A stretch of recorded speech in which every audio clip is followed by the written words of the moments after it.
Hello there, I'm Adrian, and I'm going to spend a few minutes talking to you about open access journals. So, what is an open access journal, you may ask? Well, I'm here to tell you. Open access journals are free. And by free, I mean they're free to users, but not necessarily free to publish. However, for us, that is still a good benefit.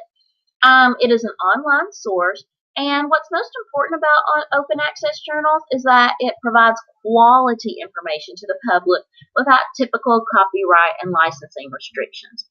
Now, there are still restrictions as this is someone else's work.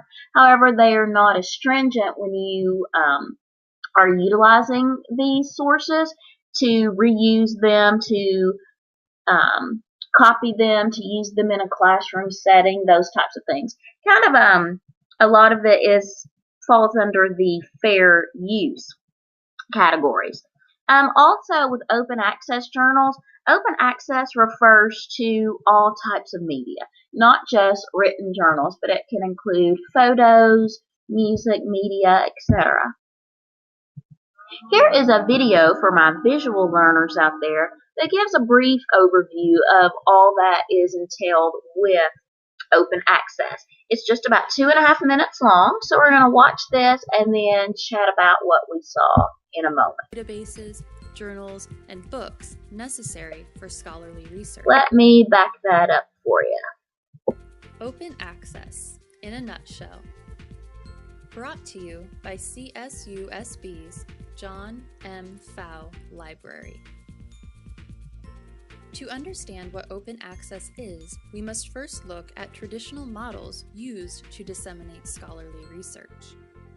Academic publishing models have traditionally required that libraries and other institutions purchase resources for their users. This means that libraries pay big money for the articles, databases, journals, and books necessary for scholarly research. Because the library must pay for access, they can only provide these materials to a limited number of users. This means that for libraries on college campuses, only students, faculty, and staff can typically use these valuable resources. However, a new movement is gaining momentum in the academic publishing world. It's called open access. The open access model aims to allow anyone access to the information they need. Thus, people don't have to be affiliated with a university or college to use valuable research materials. In addition to breaking down the long-standing barrier between people and information, in true ninja style, proponents of open access believe that it has the potential to increase the speed of scientific discovery, encourage innovation, and enrich educational experiences. However, open access isn't as clear-cut as it seems. Currently, publishers use a variety of models that can affect a resource's level of openness in a number of areas, including readership, reuse, copyright, and more. It's also important to remember that in regard to scholarly journals, whether or not a publication is openly accessible is independent from its quality. Just like closed journals, open access journals can be peer-reviewed and have varying levels of impact and prestige. And that, my friends, is open access in a nutshell. Alrighty, so hopefully that was able to clear up a little bit about open access for you.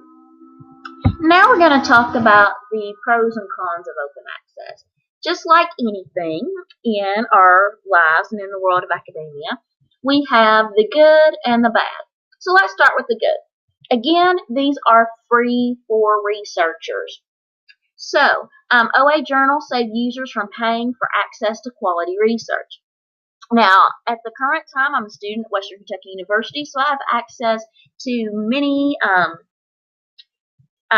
databases that give me a wealth of information. Also, as a K-12 teacher, I am able to access the Kentucky Virtual Library and other databases that my school has access to in my district. So I'm in a good situation when I need to find research. However, if I were to ever leave these institutions, I would be forced to pay for quality, peer-reviewed research articles and material. So with open access, anyone who has access to the internet can have access to these quality pieces of research. And another important thing in this day and age where everything changes so very quickly, it provides an opportunity for students and teachers to access up-to-date information. So we can find out, what's going on in, science, research, and technology, things that change, like I said, so quickly. We get that at the drop of a hat, and that's excellent. As I mentioned already, we have these peer-reviewed articles. Now, we all know from our research that peer review is one of the best types of articles because we know that the information in a peer-reviewed article is going to be accurate because it has been analyzed and evaluated by other renowned members of the field, by editorial boards. So we know the information that we are getting is sound and will not lead us astray. And open access journals do fall under that guideline. And then another good aspect is that the writers do not always have to pay for their articles to be published or for their media to be published under open access. And as with anything, there is the drawback. So here I have a couple of drawbacks, not as many, so that's good. One thing is that there are varying levels of integrity for the articles. Now, I'm not saying that open access is a get what you pay for, it's free, so it's not going to be good. No, it's not what I'm saying at all. But there will be, like on a spectrum of the types of articles that, could be out there. So it is up to us to determine if they are high quality.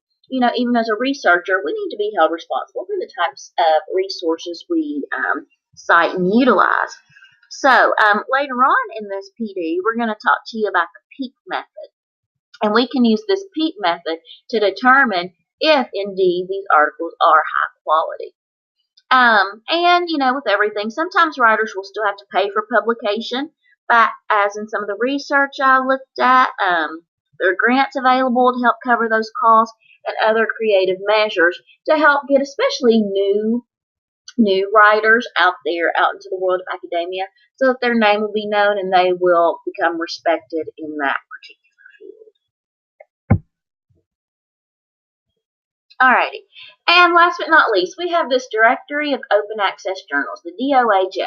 And what this is, as you can see on the screen, it's a database of all open access journals that help researchers find quality materials. Now, with this, what is another good thing is that with this open access, these are full text articles. So not necessarily abstracts or summaries, things where you're doing your research and you get excited and then come to find out you have to pay to, read the full article. All of these are full text, and that, as we know when we're in our research, it is very vital to have access to the full free article. So I suggest everyone write down this website here, the DOAJ, and check that out because it is an excellent resource as you're on your way to researching open access journals and open access media. That's all I have for you right now, and I thank you and appreciate you for listening.